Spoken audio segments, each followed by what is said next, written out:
to One Man's Collection. Today I'm looking at the magazine number 42 of the Ferrari Collection. This is the Ferrari 250p. I think it's from 1963.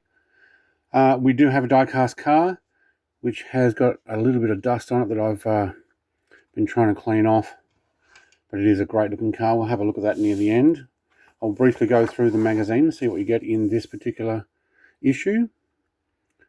So this one's a single-seaters, is the F2003 GA Formula 1 car. The competition model is actually the 250p that we have the die-cast car for. Production models, 250 GT Coupe, and the poster is of the 250p one-year wonder. So the successful memorial model 2003 GA, Gianni and Agnelli, I think that's what this there, was a single-seater that honoured a man who played a fundamental role in the recent history of prancing horse marquee. The F2003 pictured in the aerodynamic configuration was presented to the press, powered by a 3-litre V10 engine. It was a single-seater that enabled Michael Schumacher to win the 6th F1 Drivers' Championship of his career. We do have one of those. I think I already showed it off just a few episodes ago. Has a rear longitudinal 90-degree V10, just under 3 litres, 850 brake horsepower at 18,000 RPM. This is back in the day when they absolutely screamed, and that was awesome. 8 of them produced. Maximum speed unknown, only produced in 2003. Yep, okay, that makes sense.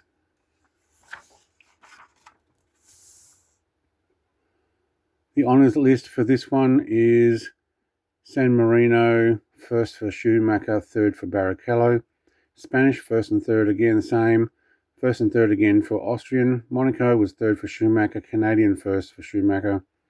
European, third for Barrichello. French, third for Schumacher. British, first for Barrichello. Italian, first for Schumacher, third for Barrichello. Somebody's getting into that second spot, aren't they?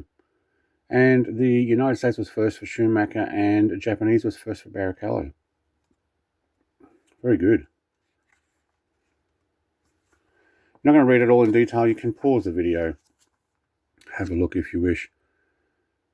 Alright, Michael Schumacher pictured in his F2003 GA, which gave him his 6th driver championship, so it's actually got him in it.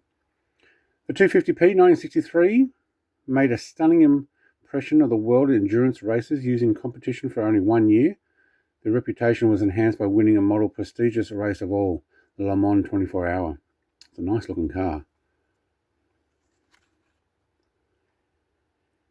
In 1963, John Surtees and Willie Maresi piloted the 250p overall victory at Nürburgring 1000, which took place in a 22-kilometre long circuit in the woods of Adno, West Germany. Yes, we know that one, the Nordschleife. First integrated roll bar. Yeah, okay.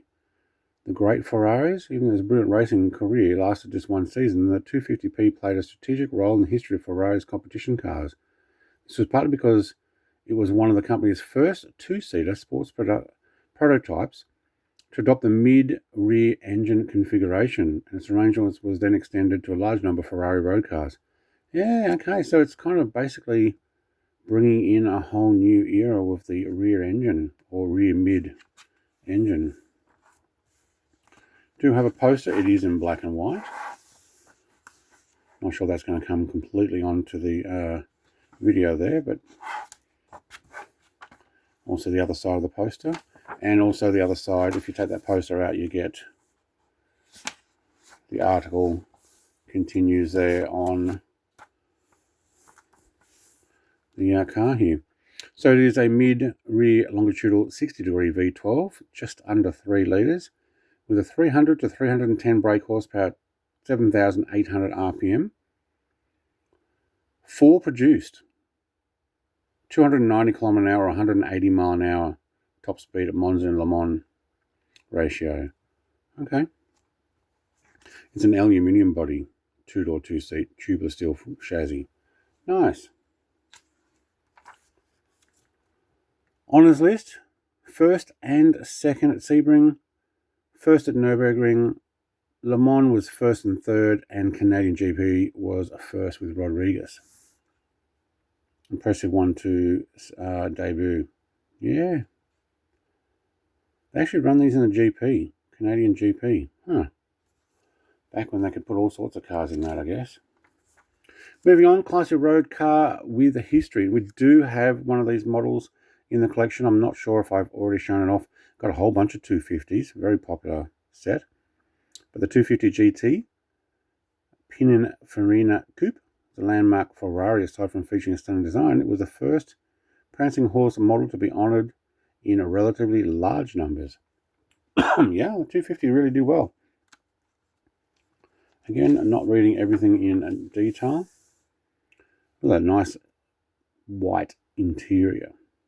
I think the 250s are one of the most expensive, or some of the 250s are one of the most expensive cars available, aren't they?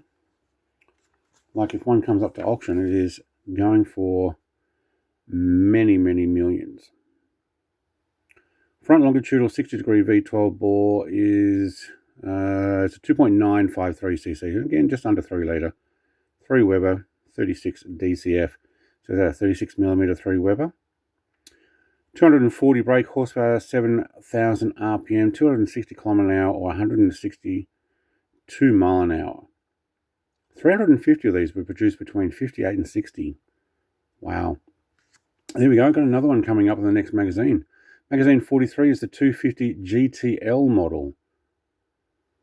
Having one 3-litre 2-seater coupe in its lineup, the 250 short wheelbase was essentially a competition car. We already did the competition. In the final production, the gorgeous 250 GTL Luxo Luxury. Yeah. We'll show that off next week. We'll have a look at this particular car here. Get in a bit more detail. I'm going to put it on a turntable as well so you can have a look. I do have a dot on the windscreen, I think. Actually is the little spider, daddy longleg type thing, the tiny little hair-like spiders. They get in above the shelf here and they let out their poop or whatever they do, and it sits on some models, I've noticed. It scratches off. Interior, get enough lighting on that. We've got actually a fire extinguisher. It's even got the silver on the fire extinguisher. Well done. Dash has, oh, that's going to be hard to get. Let's get a light. Yeah, we actually have the dash dials in there. They're very small. Can we get that detail? Yeah, there we go. Yeah, well done. Some bright blue seats that we have in this. Number 21, Ferrari badge. Some air intakes, that's about it. Hardly anything on the rear end as well. But I like the silver ringed lights. The black parts are blocked off completely. Having a look underneath, we have the Ferrari 250p written there. Made in China, 143, but we have a bit of an engine and extractor all the way down to the silver exhaust there. Not a lot to it, but a very nice car. Got the prancing horse down on the bottom grille there. Ferrari badge. It's actually come up quite well, including those 3 seatbelt type things. I'm not sure what they're holding down. Probably the back cover. Yeah.